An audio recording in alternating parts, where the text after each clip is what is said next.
Hey guys, how's it going? Hope things are good with you. Another quick video to give you a tip, a very important tip. I don't think you can find this in astrological books. It's something that I'm sharing based on my experience. It's more of a wisdom.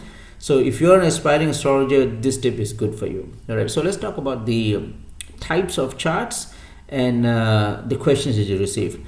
Not all the questions that you receive can be used with a specific chart. So normally when you receive a question, right, the first thing you may look, it will be the D1 chart, right, the Lagna Kundali. But then again, is this the right way of doing things? No, because by doing so, your predictions can be off. Sometimes you need to do a few times, because your client might come back to you and say, look, this does not I don't feel connected with your prediction. Maybe something is off here. And then you need to redo the charts again. Then you realize that you're looking at the wrong chart perhaps. So to avoid those things, to basically save time, to be more efficient in your work, I would suggest that you compartmentalize the questions when you receive. So when the querent, when the client comes and say that, look, I want to know about my health, okay, or I want to know about my relationship with my family. I would like to know which is the best job or prospects that I have, or what is the right time where I should go and pursue my academic endeavors, or probably I'm going into this legal problem. Would this be in favor to me? And all these questions that you get, normally the 90% of your question, put it in the container of physical or material. Okay, this is the one that happens like day to day kind of thing, or something which is very superficial. Okay, now the second type of question they may receive is psychological in nature. Things like, why do I eat a lot? Or I have this sense of hatred and jealousy most of the time, or I have this addiction, or maybe I consume substances, probably anxiety-related problems, suicidal tendencies, narcissistic tendencies. All these things are psychologically related. Okay, sometimes adultery, lust, gambling, all these things are psychologically related questions. Put it in the psychology group. Okay, first was the physical group, second is the psychology group. The third would be questions like marriage, partnership, past life, purpose in life, soulmates, all these things which relates to past life assessments. Okay, sometimes they may come and ask, I would like to know what is my true calling, what is my purpose in this world, what do I have to do, right?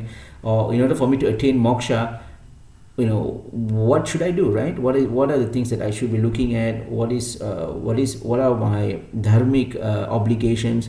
All these things are past life related. Or maybe some will come and say, I would like to know if I would meet my soulmate. Then again, you have to look at the a specific chart for that. So three groups here. First is physical, second is psychological, third is past life. The first one, the physical, is you connect with your D1 chart, the Rasi chart. The second will be the moon chart, psychological, because it's the mind, the manas. The third will be the D9. The D9 is the residual outcome of all your previous lives, right? D9 is such an important chart. Okay, sometimes people use it as a chart by itself. They don't even look at the D1. So now there's a difference here.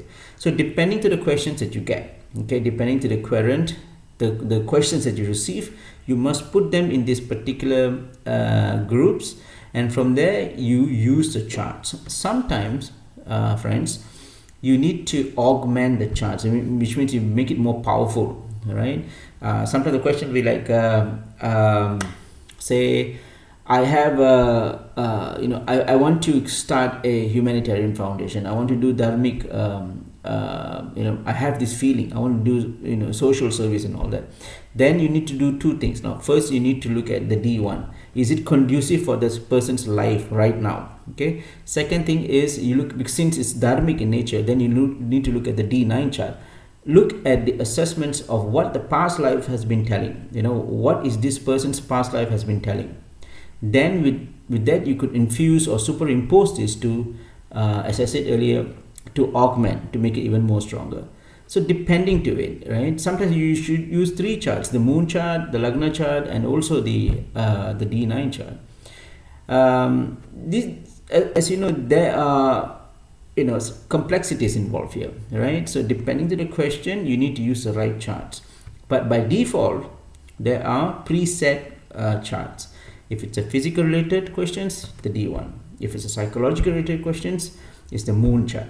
If it's past life related questions, purpose, calling, you know, soulmate and all that, then it's the D9 chart.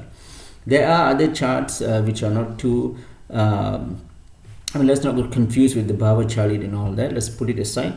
These are the three things that you need for most of your questions, all right?